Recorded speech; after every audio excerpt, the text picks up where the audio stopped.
नमः शंभवाय च मयोभवाय च नमः शंकराय च मयस्कराय च नमः शिवाय च शिवतराय च। ओम शांति शांति शांति। यजुर्वेद का यह पवित्र मंत्र जिसमें हम शिव की उपासना करते हैं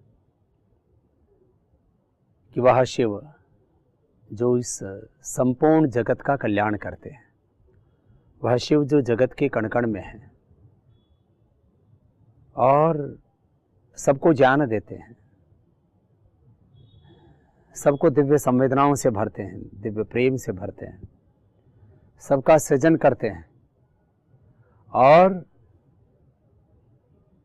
सबका पालन करने वाले और अंततः अपने भीतर समा लेने वाले हैं। ऐसे शिव, हम उस शिव को प्रणाम करते हैं।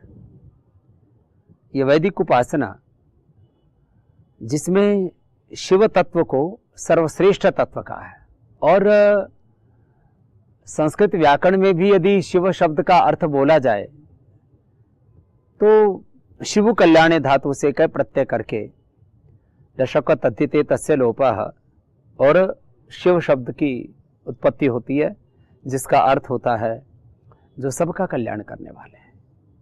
एक तो वो शिव हैं जो पार्वती के आराध्य हैं, कैलाशपति हैं, और काशी नरेश हैं। एक वो शिव हैं जो गणेश और कार्तिकेय के पिता हैं। एक वो शिव हैं जो जगत पिता हैं, माने पार्वतीपति में, कैलाशपति में, जगतपति में और जगत पिता में कोई भेद नहीं है। एक तो हमारी अभेद दृष्टि है, यस्तु सर्वाणि भूतानि आत्मा एव भूत विजानतः तत्र को मोह कः शोक एकत्वम अनुपश्यत यत्र विश्वम भवत्येकनीडम् एको वशी सर्वभूतंतरात्मा एकम रूपम बहुधा यः करोति तमात्मस्थम यनुपश्यन्ति धीराः तेषां सुखम शाश्वतम नैतरेषाम्। एकम ब्रह्म, एक ही ब्रह्म से सब कुछ उत्पन्न हुआ है, सब कुछ उसी से संचालित है और अंततः उसी में सब कुछ विलीन होता है। ये तो वा इमानि भूतानि जायन्ते ये न जातानि जीवन्ति यत् प्रयन्ति अभिसम विशन्ति तद विजिज्ञासस्व तद ब्रह्मेति। इस दृष्टि से तो एक ही शिव तत्व सर्वत्र है, जिसको हम ओम सर्वम खलु इदम ब्रह्म कहें, वासुदेवः सर्वम कहें, सिया राममय सब जग जानी कहें, ईशावास्यमिदं सर्वम यत् किंच जगत्याम जगत तेन त्यक्तेन भुंजीथा हमाग्रधा कस्य सिद्धम्। तो शिव तत्व को हमने अनेक रूपों में जो एक है उस रूप में स्वीकार किया है। अब हम अष्टाध्यायी से लेकर के व्याकरण शास्त्र से लेकर के संपूर्ण वेद शास्त्र और ये सारी सृष्टि, इसकी उत्पत्ति हम शिव से मानते हैं। जब हम अष्टाध्यायी पढ़ा करते थे, अयोन ऋलिक एवं अयौ छाय वरट लर्ण यमंगणनम जबह घड़ दस ख फ छठ थ चटतव कप शश शरहल, ये प्रत्याहार सूत्र हैं। और यहाँ से प्रारंभ होकर फिर वृद्धि राधई चादिंग गुण इको गुण वृद्धि न धात लोप अर्ध धात किंगीति च दीधि विविटाम हलोनंतरा संयोग मुखनासिका वचनो नासिका तुल्यास प्रयत्नम सवणम नाथ जलो विदिदे द्व्यचनम प्रक्रियम अदस मात्स्ये निपात एकाजनांग से लेकर के और अ तक, माने सारा शब्द शास्त्र, सारे दर्शन शास्त्र, वेद शास्त्र, हमारी सारी संस्कृति, सभ्यता और सनातन ज्ञान परंपरा, ये सब शिव तत्व पर आधारित है। और शिव उपासना का पर्व है ये शिवरात्रि। तो प्रथम तो मैं पतंजलि योगपीठ परिवार की ओर से और अपनी इस भारत की संन्यास परंपरा की ओर से हमारे गौतम कणाद जैमिनी पाणिनि पतंजलि से लेकर के स्वामी विवेकानंद और महर्षि दयानंद आदि ऋषियों की सन्यासियों की जो दिव्य परंपरा रही है, उस ऋषि परंपरा संन्यास परंपरा की ओर से भारत की संपूर्ण अध्यात्म सत्ता की ओर से आप सबको शिवरात्रि की शुभकामनाएं देता हूं। और शिवरात्रि की इस पूर्व संध्या पर हम कैसे शिव उपासना करें, इस संदर्भ में जो शास्त्रों में हमने पढ़ा है और योग साधना करते हुए, सेवा करते हुए और पूरे इस अध्यात्म में जो हमने सीखा है वो आपसे साझा कर रहा हूं। उपासना का अर्थ है वैसा हो जाना। 3 शब्द हमारे यहां पर प्रयोग किए जाते हैं अध्यात्म में: स्तुति, प्रार्थना, उपासना। वैसे इसको दूसरे शब्दों में कहा जाए तो ज्ञान कर्म उपासना भी कहते हैं। ज्ञान कर्म उपासना, मनसा वाचा कर्मणा, शुद्ध ज्ञान शुद्ध कर्म शुद्ध उपासना, ज्ञान योग भक्ति योग कर्म योग, या जो है त्रयी विद्या, या इसको हम ऋग्वेद, यजुर्वेद, सामवेद और अथर्ववेद के रूप में जो हमें अपुरुषेय ज्ञान मिला है, कोई भी शब्द हम बोलें, 3 शब्दों में संपूर्ण ज्ञान, संपूर्ण अध्यात्म, भारत की सारी वेद परंपरा, यह जो सनातन आर्ष संस्कृति है वो समाहित है। स्तुति अर्थात भगवान की हम उपासना करते हैं कि प्रभु आप महान हैं, आपकी रचना महान है, आपके कर्म महान हैं, आपकी कर्मफल व्यवस्था, न्याय व्यवस्था, आपका सारा सृजन, यतः प्रवृत्तिर्भूतानां येन सर्वम इदं ततम स्वकर्मणा तम अभ्यर्च्य सिद्धिं विन्दति मानव। माने भगवान अनंत गुण कर्म स्वभाव युक्त हैं, अनंत ज्ञान, अनंत विज्ञान, अनंत प्रेम करुणा वात्सल्य, अनंत संवेदना, अनंत सामर्थ्य, अनंत ऐश्वर्य, अनंत प्रसन्नता, अनंत सुख शांति समृद्धि ऐश्वर्य। ऐसे भगवान का जो अनंत सामर्थ्य है या अनंत ऐश्वर्य है, या भगवान के जो अनंत गुण कर्म स्वभाव हैं, भगवान के इस स्वभाव को ही भगवान का स्वरूप कहते हैं। माने भगवान को अनेक स्वरूपों में भगवान के अनंत गुण कर्म स्वभावों को स्मरण करते हुए उसकी महिमा को अनुभव करना, इसको कहते हैं स्तुति। बहुत बड़ा शब्द है।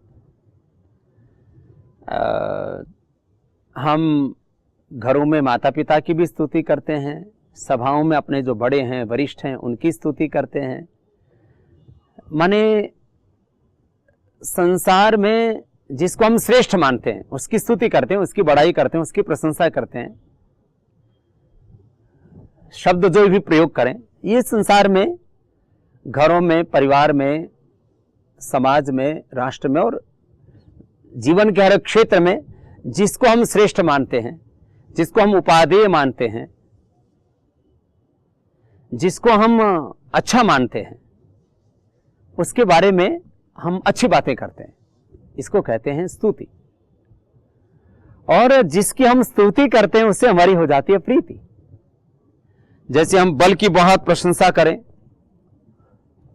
कि बलवान व्यक्ति ही संसार में कुछ कर सकता है, बलहीन का तो अस्तित्व भी नहीं बच सकता। माने ये सर्वाइवल की फिलॉसफी है, द फिलॉसफी ऑफ सर्वाइवल, कि जो फिटेस्ट होगा, जो सबसे ज्यादा हेल्दी होगा, सबसे ज्यादा जो स्ट्रांग होगा, सबसे ज्यादा जो ताकतवर होगा, उसका अस्तित्व धरती पर बचेगा, इस दुनिया में बचेगा। जो कमजोर हैं वो नष्ट हो जाएंगे। कमजोर कौम, कमजोर जातियां, जो कमजोर है धर्म संस्कृति, जो कमजोर है व्यक्ति, परिवार, समाज, राष्ट्र, वो दुनिया के मानचित्र से मिट जाता है। तो हम स्तुति करते हैं जिस चीज की, कहने का मेरा मतलब उससे हमारी प्रीति हो जाती है और फिर वैसे हम करने लग जाते हैं। जैसे हम बल की स्तुति करते हैं तो बल से हमारी प्रीति हो जाती है, फिर जिससे प्रीति होती है उसको हम बढ़ाते हैं। हम बल की स्तुति करते हैं तो हम बलवान बनना चाहते हैं। हम धन की स्तुति करते हैं, जैसे मैंने कहा ना, बल के बिना कुछ भी नहीं, ऐसे धन के बिना भी कुछ नहीं। आपको घर चाहिए, आपको गाड़ी चाहिए, आपको दुनिया का कोई भी साधन चाहिए, आपको खाना पीना चाहिए, माने जीने के लिए धन भी जरूरी है। तो जब हम धन की स्तुति करते हो तो हम धनवान बनना चाहते हैं। किसी खेल की स्तुति करते हैं तो वैसा खेल हम खेलना चाहते हैं। हम प्रेम की स्तुति करते हैं तो हम प्रेम करना चाहते हैं। हम युद्ध की स्तुति करते हैं तो हम युद्ध करना चाहते हैं। हम शांति की स्तुति करते हैं तो हम शांति के गीत गाते हुए शांति स्थापित करना चाहते हैं। जब हम क्रांति के गीत गाते हैं तो हम नई नई क्रांतियां, नए नए आंदोलन, नए नए शौर्य, पराक्रम और स्वाभिमान के साथ बड़े बड़े साम्राज्यों की हम स्थापना करते हैं। जिसकी हम स्तुति करते हैं, प्रथम बात उससे हमारी प्रीति हो जाती है, और फिर जब जिससे प्रीति हो जाती है हम उसके लिए कुछ भी करने के लिए तैयार हो जाते हैं। तो एक तो हम शिव की स्तुति करते हैं,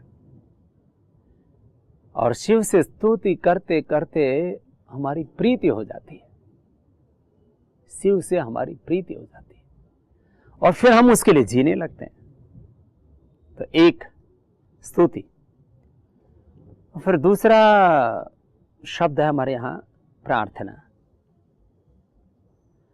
कि जिन गुणों की हम स्तुति करते हैं, भगवान के जिस गुण कर्म स्वभाव, जिस सामर्थ्य, जिस ऐश्वर्य, भगवान के जिस विद्या विभूति, भगवान की जिस यश गौरव, भगवान के जिस सामर्थ्य की हम स्तुति करते हैं, वो सामर्थ्य हम में भी आ जाए, इसको प्रार्थना कहते हैं। जैसे कि प्रभु आप ज्ञानवान हो तो मुझे भी ज्ञान दो प्रभु, आप प्रभु सामर्थ्यवान हो मुझे सामर्थ्य दो, आप ऐश्वर्यवान हो मुझे भी ऐश्वर्य दो, आप बलवान हो प्रभु मुझे भी बलवान बनाओ, आप अनंत प्रेम करुणा वात्सल्य युक्त हो प्रभु, मेरा हृदय भी सबके लिए प्रेम से भरा हुआ हो, सबके लिए करुणा से भरा हुआ हो, सबके लिए वात्सल्य से परिपूरित हो मेरा हृदय। माने जिन गुणों से हम भगवान की स्तुति करते हैं वे गुण हम में भी आ जाएं, इसके लिए हम प्रार्थना करते हैं। वेद में कहा, यदग्ने श्याम अहम त्वम त्वम वाघास्याहम स्युष्टे सत्या इहाशिष। प्रभु मैं तू हो जाऊं, मैं तुझ में समाहित हो जाऊं, तेरे साथ एकात्म हो जाऊं, तेरे साथ एकीभूत हो जाऊं, मेरा अस्तित्व तुझ में विलीन हो जाए, मैं तुझ में ही समा जाऊं, मेरा कोई अस्तित्व शेष ही नहीं रहे। मुझ में जो ज्ञान है, जो सामर्थ्य है, जो ऐश्वर्य है, जो विद्या विभूति है, जो मुझ में सद्गुण है, जो मेरे भीतर सामर्थ्य, प्रभु सब तेरा ही दिया हुआ है, तुझसे ही है। और ऐसा ही मान करके मैं जीऊं इस जीवन को, मैं तू हो जाऊं अर्थात तुझ में समा जाऊं, मेरा अस्तित्व तुझ में विलीन हो जाए, मैं तुझ में एकात्म हो जाऊं और तू मैं हो जा, अर्थात तेरा सारा सामर्थ्य मुझ में उतर जाए। प्रभु मैं शाश्वत का सच्चा प्रतिनिधि बन जाऊं, मैं तेरा प्रतिरूप, तेरा मूर्त रूप, तेरा जीवंत स्वरूप बन जाऊं, तेरा सामर्थ्य मुझ में घटित हो जाए, अवतरित हो जाए, प्रतिष्ठित हो जाए। इसको कहते हैं प्रार्थना। यदग्ने श्याम अहम त्वम, प्रभु मैं तू हो जाऊं और तू मैं हो जा। स्युष्टे सत्य आशीष, प्रभु तेरे आशीष पूरे सत्य, तेरे पूरे आशीष फलीभूत हो जाएं, घटित हो जाएं, तेरे सारे आशीष मूर्त रूप ले ले मुझ में। स्तुति, प्रार्थना और उपासना। उपासना का फिर अर्थ है कि यह ज्ञान, यह निष्ठा, यह विश्वास हमारा दृढ़ हो गया कि अब मैं समग्रता के साथ भगवान का ही हूं, माने अपना अस्तित्व पूरी तरह से उस विराट के साथ ऐसे ही समर्पित कर दिया, अपना अस्तित्व को विराट में ऐसे ही विलीन कर दिया, जैसे उपनिषदों में कहा, यथा नद्यः संदमानाः समुद्रे अस्तम गच्छन्ति नाम रूपे विहाय तथा विद्वान नाम रूपाद विमुक्तः परात् परम पुरुषम उपैति दिव्यम। कितनी महान, सुंदर, अतुल्य, अप्रतिम उपमा दी है कि जैसे नदियां अनंत दिशाओं से बहती हुई सागर में गिर करके सागर में विलीन हो जाती हैं, अपना अस्तित्व खो देते हैं। यथा नद्यः संदमानाः समुद्रे अस्तम गच्छन्ति, उसी में पूरी विलीन हो जाती है। नाम रूप एवाय, कोई नाम और रूप उनका फिर शेष नहीं रहता। तथा विद्वान नाम रूपाद विमुक्ता है, ये जो हमारे अलग अलग नाम हैं, अलग अलग हमारे रूप है, हमारी पहचान है, हमारे सामर्थ्य और ऐश्वर्य गिने जाते हैं, कहे जाते हैं, इन सबको छोड़ करके फिर तथा विद्वान नाम रूपाद विमुक्ता, इनसे मुक्त होकर के, इनके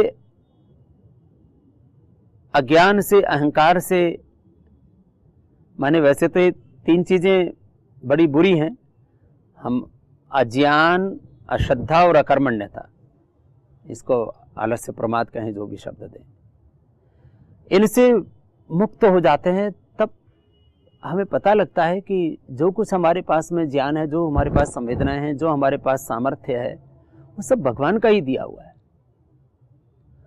अंततः दुनिया का कोई कितना ही बड़ा विवेकी व्यक्ति हो, कितना ही बड़ा नॉलेजेबल पर्सन हो, कितने उसमें एक्सीलेंस हो, कितनी ही एक्सपर्टीज हो, माने knowledge, science, technology, innovation, invention, और इन सब के द्वारा कितना ही बड़ा साम्राज्य किसी ने स्थापित किया हो, एक बात तो अंतिम सत्य है ये कि इस ज्ञान का आधार एक अदृष्ट शक्ति है, और उसी को हम ब्रह्म कहते हैं, परमात्मा कहते हैं, शिव तत्व कहते हैं। माने हमारा जो सारा ज्ञान है, इसका स्रोत ज्ञात नहीं है किसी को भी, उस अज्ञात को ही ब्रह्म, शिव, ओंकार, परमात्मा तत्व कहते हैं। खैर, हमारे पास जो भी ज्ञान है, जो भी हमारे पास संवेदनाएं हैं, जितनी भी संवेदनाएं, प्रेम, करुणा, वात्सल्य, दया, सहानुभूति, सहिष्णुता, शौर्य, पराक्रम, वीरता, जितने भी हमारे पास में सद्गुण हैं, जितना सद्ज्ञान है, जितने सद्गुण हैं, और जितने भी हमारे पास सत्कर्म है, जो भी हमने श्रेष्ठ कर्म किए, जो भी हम कंट्रीब्यूट कर रहे हैं सोसाइटी को, नेशन को, इस पूरे एग्जिस्टेंस के लिए हम जो भी कर रहे हैं, इस सब का स्रोत एक अज्ञात शक्ति है। ऐसा जो मानते हैं, ऐसे जो जीते हैं, ऐसा जिन्होंने समग्रता से, अंतर से, हृदय से सर्वात्मना स्वीकार कर लिया है, इसको कहते हैं उपासना, कि अब मेरा मुझ में कुछ नहीं, सब भगवान का है, इस भाव के साथ जीना, इसको कहते हैं शिव उपासना। तो स्तुति, प्रार्थना, उपासना, इन तीन शब्दों का तात्पर्य मैंने कहा, और कहा कि यह शिव की स्तुति का, शिव की उपासना का, शिव की प्रार्थना का पर्व है। हम शिव की स्तुति करें, शिव से प्रार्थना करें और शिव की उपासना करें शिवरात्रि पर, और स्वयं शिव रूप हो जाए, शिव स्वरूप हो जाए। शिव स्वरूप माने हम कल्याण स्वरूप हो जाएं, ज्योतिष स्वरूप हो जाएं, ज्ञान स्वरूप हो जाएं, प्रेम स्वरूप हो जाएं, कर्ममय, पुरुषार्थमय, परमार्थमय, सुखमय, शांतिमय, आनंदमय हमारा जीवन हो जाए। ये है शिव की स्तुति, प्रार्थना, उपासना का पर्व शिवरात्रि। इस रूप में हम शिवरात्रि को मनाएं। मैं बातों को तुलनात्मक दृष्टि से भी कहने का अभ्यासी हूं। एक तो मैंने शिवरात्रि की यह वेदों से लेकर के और उसकी जो सगुण, साकार और निर्गुण, निराकार जो अभिव्यक्ति है शिव की, उसके संदर्भ में कुछ बातें की। अब मैं दूसरा पक्ष कहता हूं। शिवरात्रि के दिन कुछ लोग भांग पीते हैं, कुछ लोग दारू पीते हैं, कुछ लोग धतूरा खाते हैं, कुछ लोग सुल्फा पीते हैं, कुछ लोग हुड़दंग करते हैं, और किसी भी प्रकार का कोई अशुभ आचरण करते हैं और कहते हैं हम शिव के उपासक हैं। और शिव तो जो है कुंडी सोटे में भांग घोट करके पिया करते थे, वो तो सुल्फा पिया करते थे। माने प्रॉफेट मोहम्मद साहब से लेकर के ईसा मसीह से लेकर के, चाहे हमारे जैनियों के तीर्थंकर हों, चाहे हमारे बौद्धों की परंपरा में जो भी आध्यात्मिक गुरु हुए हैं, चाहे हमारे 10 गुरु हैं, गुरु नानक देव जी से लेकर के गुरु गोविंद सिंह जी तक, चाहे किसी भी मत पंथ संप्रदाय में और दुनिया के किसी भी जाति मजहब कौम में अपने बड़ों के ऊपर कोई लांछन नहीं लगाता, उनको सब सर्वश्रेष्ठ रूप में दिखाते हैं। हम अपने भगवान शिव को भंगेड़ी बता करके, उनको सुल्फा गांजा भांग धतूरा पीने वाला बता करके, भगवान कृष्ण को हमेशा रास लीला करने वाला दिखा करके, न जाने किस किस रूप में भगवान राम, भगवान कृष्ण, भगवान शिव, भगवान विश्वामित्र, भगवान वाल्मीकि, जो भी हमारे महान पूर्वज हुए हैं उनके ऊपर हम लांछन लगाते रहते हैं। तो पहली बात, हम अपने महापुरुषों पर, हम अपने अवतारी पुरुषों पर, हम अपने पूर्वजों पर लांछन ना लगाएं। यदि आप भांग पीते हैं, आप सुल्फा पीते हैं, आप चिलम पीते हैं, तो कम से कम भगवान शिव के हाथ में चिलम पकड़ा करके और फिर उसके नेट के ऊपर हम फोटो डालते हैं और वो पूरा भरमार है, ये तो भगवान शिव के नाम पर अनादर हुआ। ऐसा नहीं करना चाहिए हमको। मैं इसको एक आलोचक की दृष्टि से देखता हूं। कोई ईसाई, कोई पादरी, कोई क्रिश्चियन, कोई मुल्ला मौलवी मौलाना, कोई मुस्लिम, कोई जैन, कोई बुद्ध, कोई सिख, अथवा मैं तो कहता हूं कोई कैपिटलिस्ट, कोई सोशलिस्ट, कोई कम्युनिस्ट, कोई किसी भी विचार का व्यक्ति यदि शिव को इस रूप में देखता है तो बोलिए शिव कैसा जो खुद चिलम पी रहा है, ये हमारा आइडियल कैसे हो सकता है? भगवान होना तो बहुत दूर की बात, अवतारी पुरुष होना तो बहुत दूर की बात, जिसको हम भगवान कह रहे हैं वो चिलम पीने वाला कैसे हो सकता है? नहीं। तो पहली बात, हम शिव का सही स्वरूप जाने। शिव तो ज्ञान स्वरूप है, ज्योतिष स्वरूप है, प्रेम स्वरूप है, करुणा स्वरूप है, वात्सल्य स्वरूप है। शिव कर्ममय है, पुरुषार्थमय है, परमार्थमय है, ऐश्वर्यमय है। शिव सब की उत्पत्ति करने वाले, सबका सृजन करने वाले, सबका पालन करने वाले, सबको अपने भीतर समा लेने वाले, वो सृष्टि के कर्ता, नियंता, संघर्ता हैं। शिव सबका कल्याण करने वाले हैं। तो इस सुल्फा से, इस चिलम से तो कल्याण नहीं होगा ना। तो हम शिवरात्रि पर यह भी शिव संकल्प करें। वेद में मंत्र है बार बार, तन में मनः शिव संकल्पमस्तु। हमारे मन में सदा शिव संकल्प रहे, हम सदा शिवत्व की उपासना करें।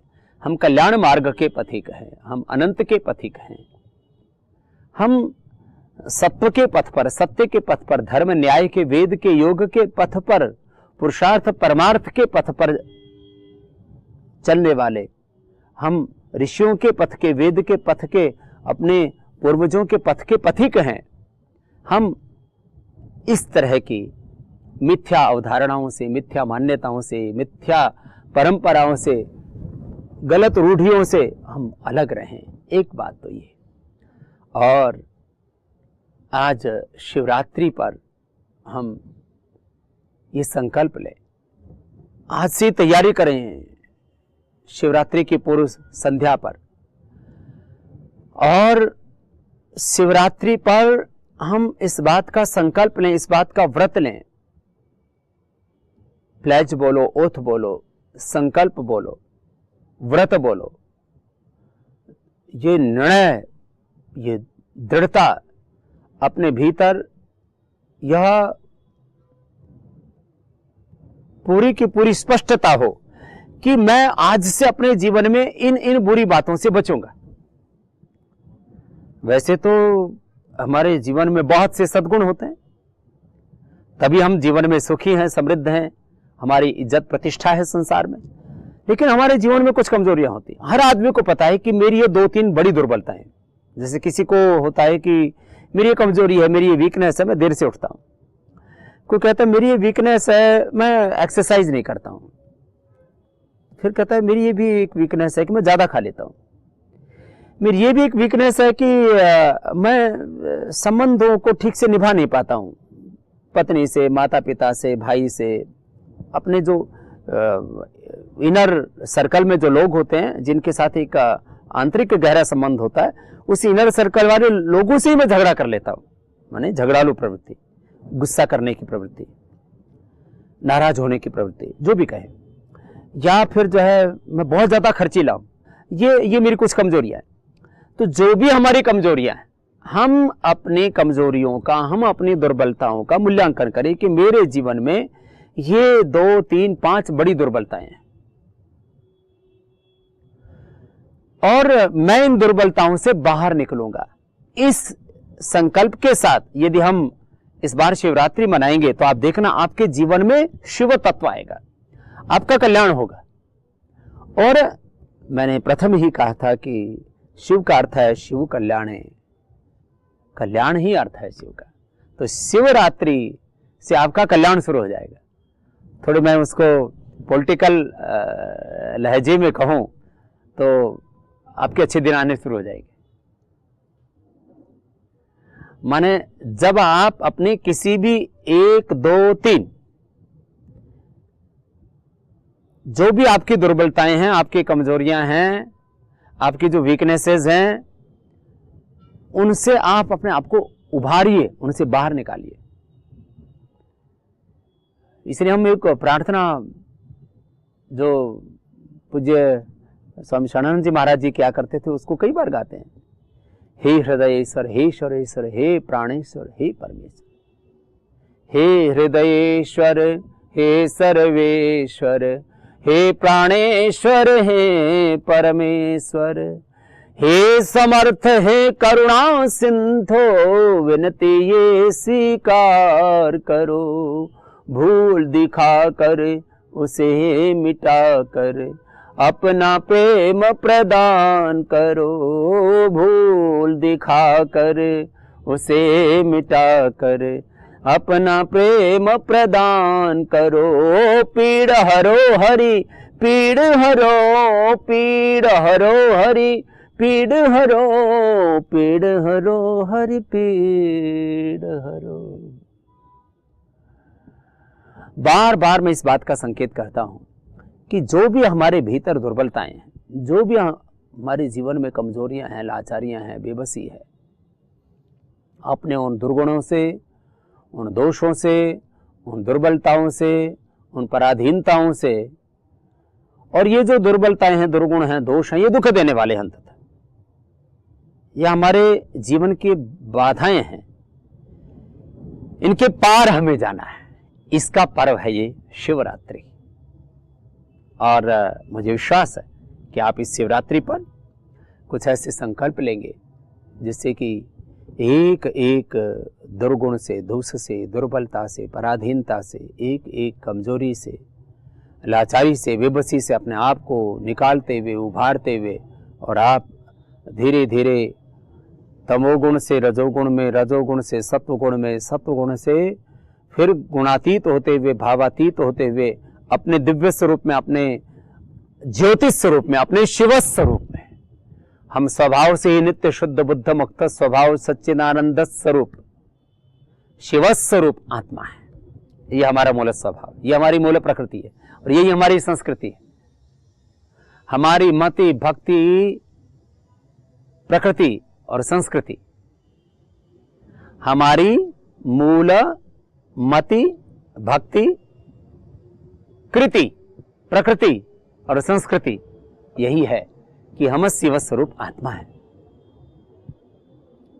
अपने स्वरूप में लौटे। तो शिवरात्रि पर इस संकल्प से हम सब युक्त हों तो निश्चित रूप से हम सब के जीवन में शिव पूरे उतरेंगे, हम स्वयं शिव के स्वरूप बन जाएंगे। यही मैंने कहा, शिव की उपासना का पर्व है शिवरात्रि। हम स्वयं शिव स्वरूप बन जाएं, हम स्वयं ज्योति स्वरूप बन जाए, ज्ञान स्वरूप बन जाए, हमारे जीवन में सब प्रकार का कल्याण, हमारा अभ्युदय निश्चय सब सिद्ध हो जाए, इसके लिए है ये शिवरात्रि। सच्चिदानंद स्वरूप सृष्टि के कर्ता नियंता संहर्ता वह जगत पिता हम सबको ऐसी ही मति दें, ऐसी ही भक्ति दें, ऐसी ही कृति दें, ऐसी हमारी प्रकृति हो जाए, ऐसी हमारी संस्कृति हो जाए कि हम सब शिव रूप हो जाएं शिवरात्रि पर। ये आप सबके लिए भी प्रार्थनाएं और ये सबके लिए संदेश, यही सबके लिए उपदेश। ऐसा हम जीवन जिए और मैं भी ऐसे ही जी रहा हूं। एक एक कदम मैंने अपने दुर्गुणों से, दोषों से, दुर्बलताओं से, पराधीनताओं से, अपने भीतर की कमियों से, अपने भीतर के उस अशुभ से अपने आप को उठाता रहा। और ये दोनों चीजें साथ साथ चलती हैं। इसको ही प्रभव और अप्यय कहते हैं। तम योगमिति मन्यन्ते स्थिराम इंद्रिय धारणाम अप्रमत्तस्तदा भवति योगो ही प्रभवाप्यय। अप्रमत्त होकर के, माने प्रमाद को छोड़ करके, आलस्य और प्रमाद, माने आलस्य का संबंध हमारे अंतर्मन से होता है। हमारे मन में, हमारी बुद्धि में, हमारे चित्त में जो अज्ञान और अज्ञान जनित जो दोष हैं, दुर्भावनाएं हैं, उनमें जीना ही आलस्य है। और प्रमाद माने जो हमें करना है उसको किया नहीं, और जिससे बचना है उससे हम बचे नहीं, इसको प्रमाद कहते हैं। तो हम जब प्रमाद रहित हो जाते हैं तो फिर हमारे जीवन में दो चीजें एक साथ घटित होती है। हमारा शुभ बढ़ता चला जाता है और हमारा अशुभ घटता चला जाता है, और यही जीवन है। जीवन नाम ही इस बात का है। यूं तो जीवन अनादि है, अनंत है, अतीत और भविष्य के दो अंधेरों के बीच में जलता हुआ एक चिराग है। भगवान का सबसे बड़ा उपहार है ये जीवन। लेकिन इस जीवन के बारे में यदि एक बात कही जाए, यूं तो जीवन के अनंत पहलू हैं। There are so many aspects of our life. इन अनंत पहलुओं में जो एक सबसे बड़ा जो पहलू है जीवन का, कि हमारे जीवन के अशुभ घटते जाए और शुभ बढ़ते जाए।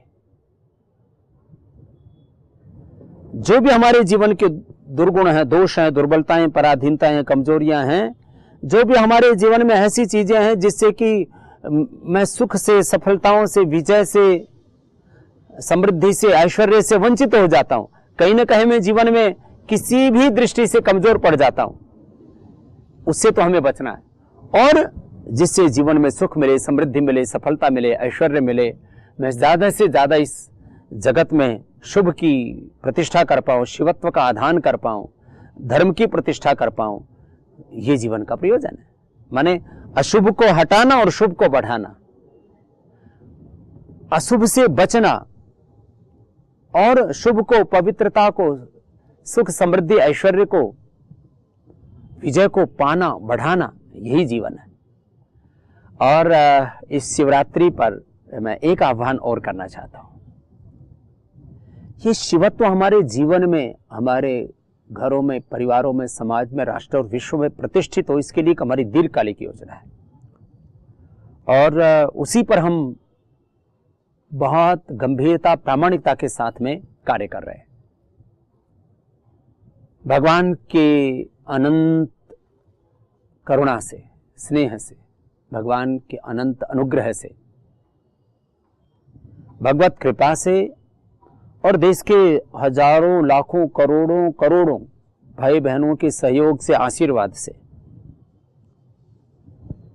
जो हमने भगवान की प्रार्थना और पुरुषार्थ करते हुए यह जो अर्थ से परमार्थ की यात्रा हमने प्रारंभ की, इस साधना, सेवा और संघर्ष के दरमियान जो आज तक हम कर पाए, करीब 11,000 करोड़ रुपए से ज़्यादा के हमने जो चैरिटेबल काम किए, विश्व के 5 तो बड़े संस्थान हमने दिए, वर्ल्ड का सबसे बड़ा योग का इंस्टीट्यूट जहाँ से करोड़ों करोड़ों लोगों ने योग के द्वारा एक नवजीवन पाया है, रोग मुक्त, तनाव मुक्त, दुख दरिद्रता से, एक होती है आर्थिक दरिद्रता, उससे भी बड़ी होती है वैचारिक दरिद्रता से मुक्त जीवन जहाँ से पाया है।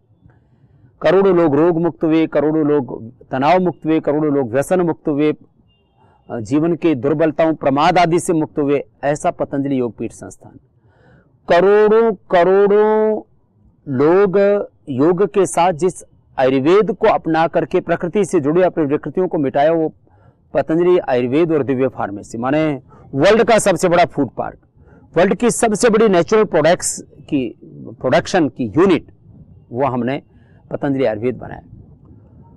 योग आयुर्वेद के साथ साथ स्वदेशी का सबसे बड़ा एक संस्थान, जहां लोग ये मान बैठे थे कि स्वदेशी तो खाली ये सपनों की चीज है, ये तो थॉट प्रोसेस है, एक विचार है, उसको हमने जमीन पर उतार करके दिखाया। स्वदेशी का सबसे बड़ा आंदोलन हमने खड़ा किया है। और इसके साथ साथ चौथा, दुनिया का सबसे बड़ा रिसर्च का इंस्टीट्यूट, योग आयुर्वेद वेदों पर, प्रकृति पर, प्राकृतिक उत्पादों पर अनुसंधान करने वाला, माने पूरा ड्रग डिस्कवरी का, माने जो है एनिमल ट्रायल से लेकर के ह्यूमन ट्रायल तक की जो एविडेंस बेस्ड मेडिसिन के लिए जो पूरी प्रक्रिया अपनानी पड़ती है, उस पूरी प्रक्रिया को अपनाते हुए जो विश्व का सबसे बड़ा रिसर्च सेंटर, माने टिश्यू कल्चर से लेकर के सेल एंड ट्रायल से लेकर के एनिमल ट्रायल, ह्यूमन ट्रायल तक का एक पूरा साइकिल होता है ड्रग डिस्कवरी का, एविडेंस बेस्ड मेडिसिन के लिए, वो हमने पतंजलि रिसर्च सेंटर के माध्यम से बनाया। वेद विद्या और योग विद्या पर आधारित दुनिया का सबसे बड़ा विश्वविद्यालय पतंजलि विश्वविद्यालय, और उसके नीचे पतंजलि गुरुकुलम, पतंजलि वैदिक गुरुकुलम, वैदिक कन्या गुरुकुलम और आचार्य कुलम बना है। ये तो विश्व के 5 बड़े काम, माने योग के क्षेत्र में, आयुर्वेद के क्षेत्र में, प्राकृतिक चिकित्सा के क्षेत्र में योगाग्राम और जो है निरामयम, फिर अनुसंधान के क्षेत्र में, और वैदिक शिक्षा संस्कृति के क्षेत्र में, ये बड़े काम पतंजलि ने किए। और आगे भी हेल्थ, एजुकेशन, रिसर्च, एग्रीकल्चर, वैदिक कल्चर, इसके द्वारा कैरेक्टर बिल्डिंग से लेकर के नेशन बिल्डिंग का काम करना, यही हमारा ध्येय, और कोई मकसद ही नहीं है। ये हमने किया है, लेकिन बात इतनी नहीं है कि हमने क्या किया, अभी और क्या करना है। ये अभी तो हमने फाउंडेशन डाली, अभी तो 50 वर्षों की हमारी और योजना है, क्योंकि मैंने लगभग जीवन के 50 वर्ष जिए हैं सात्विकता के साथ, धर्म के मार्ग पर, वेद के मार्ग पर, योग अध्यात्म ऋषियों के मार्ग पर चलते हुए। आने वाले 50 वर्षों का हमारा एक रोड मैप है कि हम 1 लाख करोड़ रुपए की चैरिटी इस देश के लिए करें, और उसमें जो बड़े सेक्टर होंगे वो एजुकेशन है, वो हेल्थ है, रिसर्च है, एग्रीकल्चर है, वैदिक कल्चर है, करेक्ट बिल्डिंग है, नेशन बिल्डिंग है। और इसमें हमें क्या क्या करना है, तो इसमें एक बड़ा काम एजुकेशन का हमारे मानना है, और कोई भी इस संसार में जो विवेकशील व्यक्ति है वो ये मानेगा कि बदलेगा यदि किसी का जीवन, बदलेगा यदि जमाना, माने परिवर्तन जिसको हम कहते हैं, चेंज कहते हैं, रिवोल्यूशन कहते हैं, वो होता कहां से, उसकी सबसे छोटी इकाई ये व्यक्ति। यद्यपि इस पूरे ब्रह्मांड को हम भगवान की ही कृति, भगवान की ही प्रकृति, भगवान की ही रचना, भगवान का ही उसको मूर्त रूप मानते हैं, इस पूरे अस्तित्व में मनुष्य भगवान की सर्वश्रेष्ठ कृति, क्योंकि उसके पास सर्वश्रेष्ठ मति है, उसके पास सर्वश्रेष्ठ भक्ति है, उसके पास सर्वश्रेष्ठ कृति है, प्रकृति है, संस्कृति है। उसी से उस मनुष्य को यदि बचपन से ही उसके ब्रेन की प्रोग्रामिंग ठीक कर दी जाए, ये जो नक्सलवाद है, ये जो आतंकवाद है, ये जो फांसीवाद है, ये जो तमाम तरह का विवाद है, युद्ध है, संघर्ष है, हिंसा है, क्रूरता है, बहसीपना है, दुराचार, भ्रष्टाचार, अनाचार, व्यभिचार, अनीति, जो भी हम शब्द कहें, अशुभ कहें, पाप कहें, अन्याय कहें, ये इसका मूल क्या है? इसका मूल है कि व्यक्ति गलत कर रहा है। कभी आपने नहीं सुना कि किसी हाथी ने, किसी शेर ने, या किसी भी और इस पूरे अस्तित्व में किसी मनुष्य को छोड़ करके दूसरे किसी तत्व ने कोई बहुत बड़ी विकृति की हो। इस संसार में सबसे बड़ा विध्वंसक कोई है तो मनुष्य है, और सबसे बड़ी रचना धर्मिता किसी के पास में है तो वो मनुष्य है। तो ये अच्छा मनुष्य कैसे बने, मनुष्य को मनुष्य कैसे बनाया जाए, इसके लिए एक शिक्षा पद्धति, इसके लिए एक जीवन पद्धति थी। हमारे पूर्वजों ने इसीलिए कहा कि ये जो सनातन आर्य हिंदू वैदिक धर्म है ये क्या है, ये एक वैज्ञानिक जीवन पद्धति है। इसी पर आधारित देश में एक वैदिक शिक्षा बोर्ड या भारतीय शिक्षा बोर्ड बने, उसके लिए हमने सरकार से पिछले 5 वर्षों से लगातार मांग की, और मुझे खुशी और प्रसन्नता है कि इस दिशा में अब कार्य आगे बढ़ रहा है। बहुत जल्दी ही 1835 में इंडियन एजुकेशन एक्ट बना करके जो मैकाले ने पाप किया, अब उसका अंत होने वाला है। 183 वर्षों से जो पाप चल रहा था, और आप देखेंगे कि ये लगभग 200 वर्षों का पाप आने वाले 10-20 सालों में हम साफ कर देंगे। इतना बड़ा काम शिक्षा के परिवर्तन द्वारा होने वाला है। मैं इसके विषय में विस्तार से बाद में चर्चा करूंगा। आज आपसे कह रहा हूं कि इसकी फाउंडेशन छोटे बच्चों से लेकर के और विश्वविद्यालय तक। आज मैं विश्वविद्यालय के बारे में बात नहीं करूंगा, उसके बारे में फिर कभी बात करेंगे। पतंजलि विश्वविद्यालय इस समय हरिद्वार में चल रहा है, जहां पर हम योग में BA, MA, PhD और DLET आदि डिग्रियां करवाते हैं। वहीं पर हम योग में BSc, MSc, और इसके साथ साथ संस्कृत में, दर्शन में, वेदों में, व्याकरण में। माने भारत विश्व गुरु था तो ज्ञान के बल पर था, और ज्ञान के बल पर यहां विज्ञान भी विकसित हुआ। इसलिए जब भारत ज्ञान शक्ति में आगे था तब सैन्य शक्ति में भी आगे था, अर्थ शक्ति में भी आगे था। नॉलेज पावर जिसके पास में होती है वो इस दुनिया में सबसे ज्यादा पावरफुल होता है, वही सुपर पावर होता है। नॉलेज पावर से सुपर पावर था भारत, और उसके लिए पतंजलि विश्वविद्यालय का एक बहुत बड़ा स्वरूप हरिद्वार में चल रहा है। उसका एक करीब 1 लाख लोगों की क्षमता का 1 लाख विद्यार्थी हम पढ़ा सके, और वह भी विश्व की श्रेष्ठतम फैकल्टी, मैनेजमेंट की दृष्टि से, इंजीनियरिंग की दृष्टि से, हेल्थ की दृष्टि से, लॉ की दृष्टि से, स्पोर्ट्स की दृष्टि से, और जो हमारा इंडियन जो कल्चर है उसकी दृष्टि से। माने स्पिरिचुअल एजुकेशन से लेकर के मॉडर्न एजुकेशन के सारे एस्पेक्ट्स वहां पर होंगे। वह विश्व का सर्वश्रेष्ठ विश्वविद्यालय जिसकी क्षमता 1 लाख से भी ज्यादा होगी, वो हम बनाने वाले हैं। अभी तो लगभग 10,000 विद्यार्थियों की क्षमता वाला पतंजलि विश्वविद्यालय हमने बनाया है।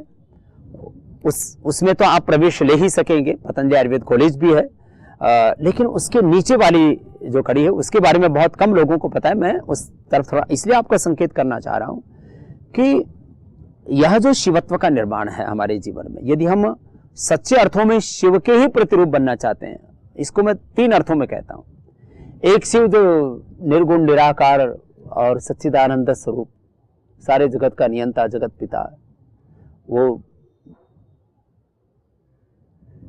इस सृष्टि की जो नियंत्रक शक्ति है वह शिव, और उसको हम जिस शिव के रूप में जो हमारे सामने प्रतिमा है, जो उसकी सगुण साकार अभिव्यक्ति है, उस रूप में शिव। और तीसरा मैंने कहा हम सभी शिव के उपासक हैं। हमारे जीवन में शिवत्व आए तो इसके लिए बचपन से ही ब्रेन की प्रोग्रामिंग मैंने कहा, जो कुछ है हम जीवन में अच्छे बुरे वो सब अपने दिमाग से, विचार से, थॉट, इमोशंस और एक्शंस का ये जो पूरा का पूरा साइकिल है, यही हमारे जीवन को अच्छा या बुरा बनाता है। तो छोटे बच्चों से इस बार हम ये यात्रा बड़े रूप में शुरू कर रहे हैं, तो मैं संकेत भर अभी कर रहा हूं, फिर इसके बारे में हम विस्तार से भी आगे चर्चा करेंगे। तो 1.5 से 2 साल, मैक्सिमम 2.5 साल, 1.5 से 2, मैक्सिमम 2.5 वर्ष तक के बच्चे उस समय बोलना शुरू कर देता है। 1.5 से 2 साल तक का बच्चा बोलना शुरू कर देता है। जो इंटेलिजेंट बच्चे होते हैं बोलना शुरू कर देते हैं। कुछ बच्चे 2 साल के, 2.5 साल के बाद भी बोलते हैं, वो अपवाद है। खैर, तो 1.5, 2 मैक्सिमम 2.5 साल के बच्चे, उनको हम कम से कम 3 से 5 भाषाएं सिखाएंगे। माने विश्व की मूल भाषा संस्कृत, फिर अपने देश की भाषा राष्ट्रभाषा हिंदी, फिर एक दो तीन कोई भी गुजराती, तमिल, तेलुगु, कन्नड़, मलयालम, ओडिया, बांग्ला आदि कोई भी एक अपनी भारतीय भाषा, इंग्लिश भाषा। और इसके साथ साथ, क्योंकि वर्ल्ड लैंग्वेज केवल इंग्लिश ही नहीं है, कोरियन है, जर्मन है, जापानीज है, रशियन है, ऐसे इटालियन है, अलग अलग कोई एक भाषा, 3 से 5 भाषाएं हम उन बच्चों को सिखाएंगे। इसके लिए पहले चरण में लगभग 10 से 12 बच्चे लेने की हमारी योजना है। कम से कम मुझे उम्मीद है 200-250 बच्चे हमारे पास में आएंगे। उन 200-250 बच्चों में माता पिता, उनका धन ऐश्वर्य नहीं, माता पिता ने किन संस्कारों के द्वारा बच्चे का सृजन किया है, माने इसको हमारे कुल खानदान बोलते हैं, हम जाति नहीं देखते हैं। आपकी वंश परंपरा क्या है, आपके भीतर कितनी दिव्यता है, कितनी सात्विकता, पवित्रता है। तो मुझे उम्मीद है कि कम से कम 200-250 बच्चे हमारे पास में आएंगे और उसमें से जो भी होगा 10 से 20 बच्चे हम लेंगे और उसमें से उनके माता या पिता जो भी जॉब करते हैं, जो नौकरी कर रहे हैं, वो तो नहीं रह पाएंगे, लेकिन उनके माता पिता को कम से कम 2-3 साल रहना पड़ेगा। जब बच्चा 5 साल या उससे अधिक का हो जाएगा तो हम उसको खुद संभाल लेंगे। तो 2-3 साल इनके माता पिता को हमारे पास में रहना पड़ेगा। 2 से 3 वर्ष बच्चे के साथ वो रहेंगे और इन बच्चों को हम डेवलप करेंगे। और आप देखना, फिर से इस धरती पर राम, कृष्ण, बुद्ध, नानक, गौतम, कणाद, जैमिनी, पाणिनि, पतंजलि, विवेकानंद और दयानंद जैसे, फिर से जैसे हम कहते हैं ना, भगवान राम, भगवान कृष्ण, भगवान शिव के उपासक हैं, हम गौतम, कणाद, जैमिनी, पाणिनि, पतंजलि, महर्षि दयानंद के वंशज हैं, हम ऋषि ऋषिकाओं की संतान है। तो उन ऋषियों को आप देखेंगे इन बच्चों के रूप में। इसमें बेटा बेटी का कोई भेद नहीं। ऋषि ऋषिकाओं को मूर्त रूप में देखने के लिए बचपन से तैयारी करनी पड़ती है। वैसे तो इसे एक अगला और चरण है, गर्भाधान संस्कार से ऐसी तैयारी की जाए कि ऐसे महान बच्चे मां की कोख से पैदा हो।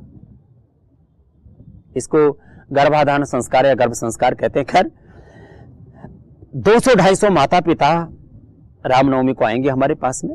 तो मैं आपका भी आह्वान करता हूं कि आपके परिवार में यदि 1.5 से मैक्सिमम 2.5 वर्ष का बच्चा है, बेटा है या बेटी है, आप उसको लेकर के आइए। आपके भोजन, आवास आदि की सब व्यवस्था हम करेंगे। मैं स्वयं वहां पर रहूंगा। 7 से 14 अप्रैल 14 अप्रैल की रामनवमी है। रामनवमी को मैंने संन्यास लिया था। उसके 24 वर्ष लगभग हो चुके हैं। अभी 25वें वर्ष में हम प्रवेश करेंगे और 2020-21 में फिर पतंजलि योगपीठ का भी 25वां वर्ष मनाया जाएगा। और जो भगवान ने साधना, सेवा और यह धर्म कर्म प्रभु ने करवाया, वो सारे देश के सामने है। खैर, मैं कोई रिपोर्ट कार्ड की बात नहीं कर रहा हूं आजकल, क्योंकि चुनाव का माहौल है और चारों तरफ रिपोर्ट कार्ड की बात हो रही है कि किसने क्या किया, तो पतंजलि ने क्या किया ये भी सबके सामने है। खैर, ये 10 से 20 बच्चे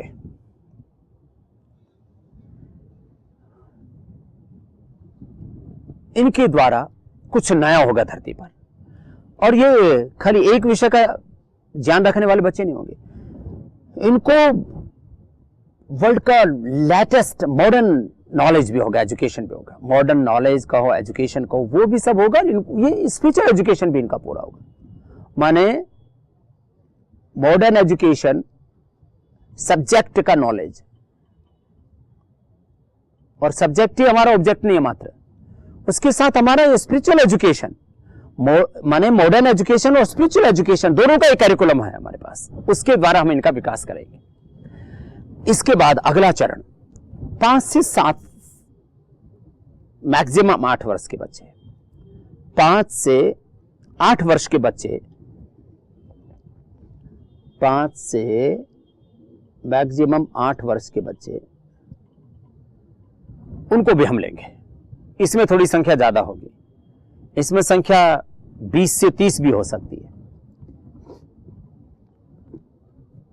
ये बच्चे लगभग अकेले रहेंगे, और यदि कोई माता पिता बहुत संवेदनशील हैं, बहुत संस्कारवान हैं, बहुत सात्विक हैं, उन माता पिता को भी हम कुछ को रख सकेंगे, क्योंकि बच्चों की देखभाल के लिए हमको भी ऐसे सात्विक आत्माओं की आवश्यकता है जो अपना पूरा जीवन इस कार्य के लिए अर्पित करें।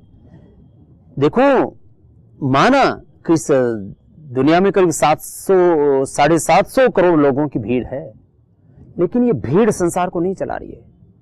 चाहे वो देश की, दुनिया की अर्थव्यवस्था है, सामाजिक व्यवस्था है, चाहे पूरी दुनिया की आध्यात्मिक धार्मिक व्यवस्था है, पूरी दुनिया को जो दिशा देने का काम है, इस 750 करोड़ की आबादी में मुश्किल से 750 आदमी होंगे।